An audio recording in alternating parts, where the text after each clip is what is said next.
យើងខ្ញុំទាំងអស់គ្នាជាសិក្ខាកាម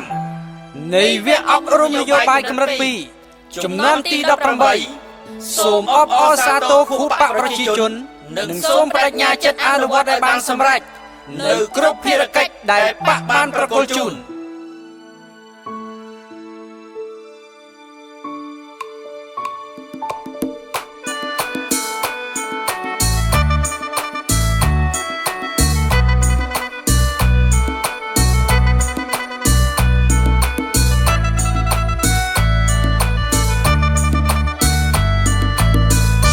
ប្រជាជនបដិវត្តខ្មែរកើតឡើងព្រោះតែស្មារតីជាតិពិតដោះខ្លួនពីនឹមដ៏ខ្មៅងងឹតរបបពួកក្រិនពីពួកសាមានមានសិទ្ធិសេរីជ័យជោគប្រជារួចទុកវេទនាផុតគ្រាគ្រោះភ័យឆ្នាំ79មានជីវិតថ្មីដែលចូលឈ្មោះល្បីចាប្រវត្តិសាស្ត្រ74ឆ្នាំខួបបាំងប្រជា28មិថុនារសាគង់បានជ្រងទង់សន្តិភាពប្រជាសុខសាន្តជីវភាពថ្កានបានចម្រើនក្រៃ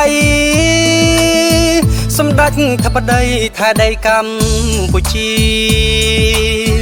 បន្តការពារមរតកថ្លាថ្លៃបាក់ប្រជាជនកម្ពុជាខ្លាំងក្រៃដឹកនាំវៀងវៃមានគៀសន្តិភាព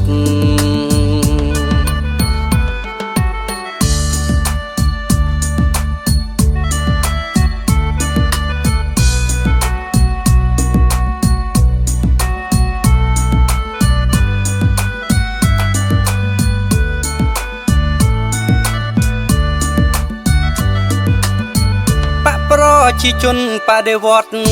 ខ្មែរកើតឡើងព្រោះតែស្មារតីជាតិពិត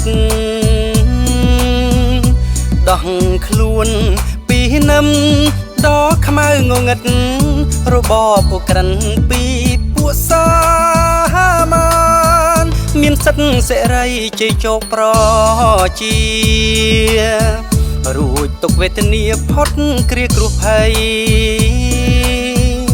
ឆ្នាំ79មានជីវិតថ្មី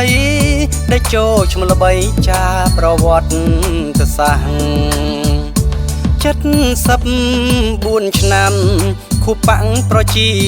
28មិថុនារសាគង់បានជ្រងទង់សន្តិភាពប្រជាសុខសាន្តជីវភាពថ្កានបានចម្រើនក្រៃសម្ដេចធិបតីថៃដីកម្ពុជាបន្តការពារមរតកថ្លាថ្លៃបាក់ប្រជាជនកម្ពុជាខ្លាំងក្រៃដឹកនាំវៀងវៃមាគ៌ា